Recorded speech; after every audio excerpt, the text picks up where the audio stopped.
there, Dr. Gary here on the road. We sell dental practices nationwide. We are dental practice brokers.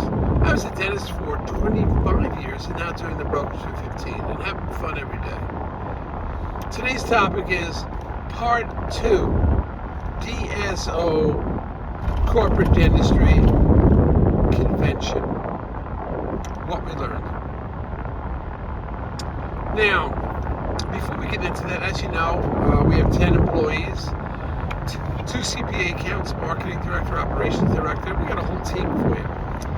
Wow, it's sunny out here. Excuse me. I'm back in New Jersey. It feels great. I'm going to the beach. I got to put my glasses on here. I can't believe how sunny it is. It feels great to be back in the Jersey Shore. So we have the 10 employees. We're in 25 states. We just got back from Colorado at the DSO Dykema convention. A great convention. Every year they have it. 2,200 people this year. And then we're going to Texas on Monday. We're going to be in Dallas, then San Antonio, then shoot down to Austin. See one of my good buddies down, Houston. And it's nice to travel and you hook up with friends. Now, if you want to contact us, we're working 363 days a year, taking off Christmas and Easter. Our phone number is 201-663-0935. Our website is dentalpracticeguide.com or nationwide-dentalpracticebrokers.com. So feel free to give us a call. Or any of you, if you want to chat, you want some free advice, just call us. We're not going to charge you. We can talk. Oh, how much your practice is worth to help you out.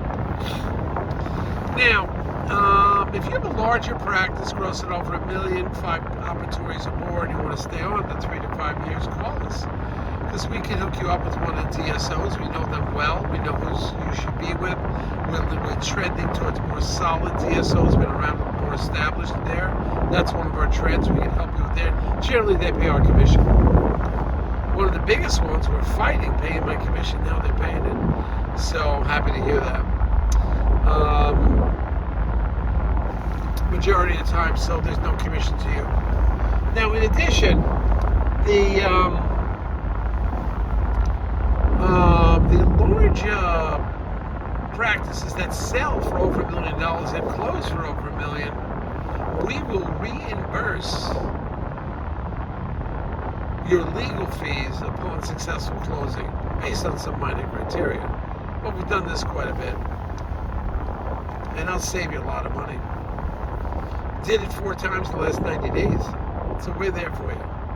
So this is part 2 of our DSO convention we went to, known as the Dykema convention out in Colorado. Great convention.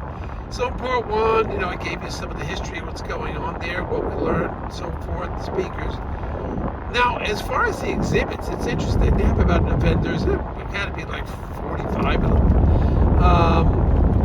Those guys, a lot of AI, as you've been clobbered with. Watch out, vehicle on shoulder ahead. Ooh, sorry about that.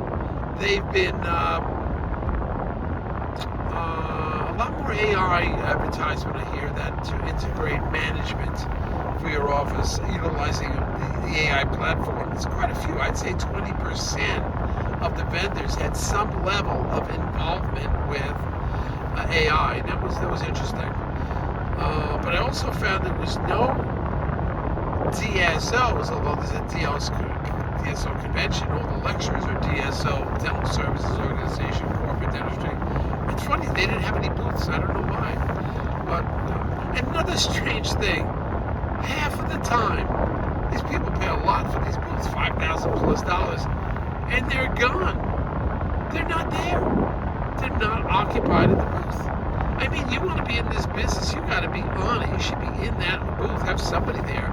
Yeah, maybe when it's downtime, there's nobody there. I can see you vacating, but whenever there's an event going on, people walking by, why wouldn't you be sitting behind your desk or your event, whatever the display area? I don't understand that. Some of the places, 50% of the time, they were empty. I don't get why they would spend so much money and not show up.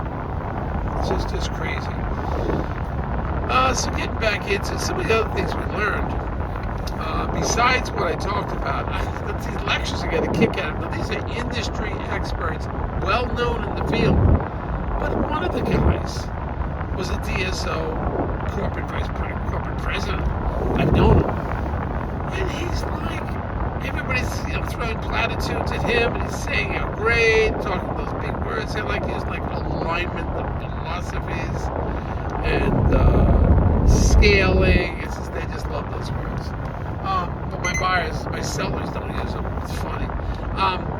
But there was one gal, whatever, that was trying, everybody's held in high esteem, but they don't know what the story is with this person. I knew, because I knew one of the DSOs, and I don't want to dump on anybody, I'm not giving any names. I knew one of the DSO regional managers that was talking about them, saying they don't communicate with staff well. Staff doesn't feel like that DSO has their back. And I remember one story they told me, the DSO organized a big meeting, and he sent the second in command. He didn't show up, or she didn't show up for the meeting. I mean, the staff felt let down. They got to travel all over for the meeting, and he doesn't show up. But they said, we didn't feel as though the CEO had our back. He didn't support us. To have a big regional meeting on the East Coast, everybody's supposed to be there, and the CEO doesn't go, and the CEO is the ones that organize it, and he doesn't go, or she doesn't go. The staff they feel let down. And it's interesting, and they're one of the lecturers. So yeah, here's a message to you. Be careful who you listen to. There's some great people that spoke, and you will learn something from them. But be careful. Some of those great, lectures who are all patting themselves on the back, in the field, they're not so great. They sound good on stage, but in the field, they're not good at all. And I learned this because they weren't good handling their staff. You can't handle your staff properly. And they're on stage talking about staff relationships. How critical that is. Are you freaking kidding me? I know for you, who's up there on stage, for a fact that you didn't treat your staff well. You didn't show up for meetings. They didn't feel like you had their back. And all you talk about is aligning personalities and maintaining, and our practices are patient-centric, and our staff are golden. And it's like, yeah, tell me about it. So you learn about these things. You learn who the real players are. That's what I'm trying to tell you. Who's the real serious people? And there's some great ones there, believe me. They give their time, and they're just wonderful people. But it was a good learning experience. Now, I listened to several lectures,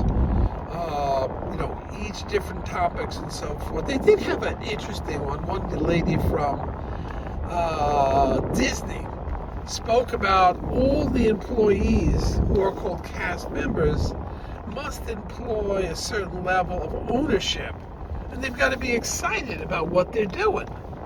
And it was interesting that she talked about that, and that you've got to be interested, you've got to be happy, you've got to be there has to be a level of excitement. You're excited to be an employee, or they call them cast members. And I think she did a pretty good job about talking about that. And I'm glad they brought on some different people, even some Olympic athletes they brought on too. And it was interesting to listen to them, to hear what they went through. One or two of them had cancer at a young age, and they got through it. And they talked about how they strive and they never gave up. And there's certain philosophies for winning that you should be aware of and you should employ in your practices. Getting back to DSO, they complained about staffing and recruitment. It's been a problem. Mentioned how the insurance levels have decreased. They're only making about 15 to 20% net profit. That's it. These large DSOs, only 15 to 20 cash profit at the end. But I guess that's enough, because a couple of years you've made your money back, and now you have something to sell again at a higher multiple. So it worked out. But there were some other things we did learn. But I wanted to share with you about the lectures. Not every lecture is great. Leave yourself open to a little bit of flexibility when you listen to them. Because it's a mixed signal sometimes they give. Not always as clear as we would like. But the meeting started on Wednesday afternoon, went till the morning, and they supplied all the food. They had lunch to go. They had a luggage room to put your luggage in the morning because you've already checked out of your hotel. I mean, it was great. They really knew how to accommodate you. And I thought it was a very good meeting. If you could ever go, I'll be there, and we'll go over some things. We had dinner under the stars 2 nights. They had a laser light show. They had music. I mean, it was great. It was just great. And you get to interact. Me personally, what I do at these meetings is I'm set up meetings with different DSOs and different large groups. I think I had 7 meetings, interactions, whatever, and that really worked out nice. So I could bring you information. So it's not that I have to go to all of these, fly to everybody's different office. I could meet people there, and it was great. And I learned a lot. And I'm more comfortable now. I'm shifting more towards people that DSO's been around a long time, have the financial backing to last a long time. All right, team, we got it. Let's stay in touch. And heading to the beach today. Feels great to be back in the Jersey Shore. I'll see you. Bye.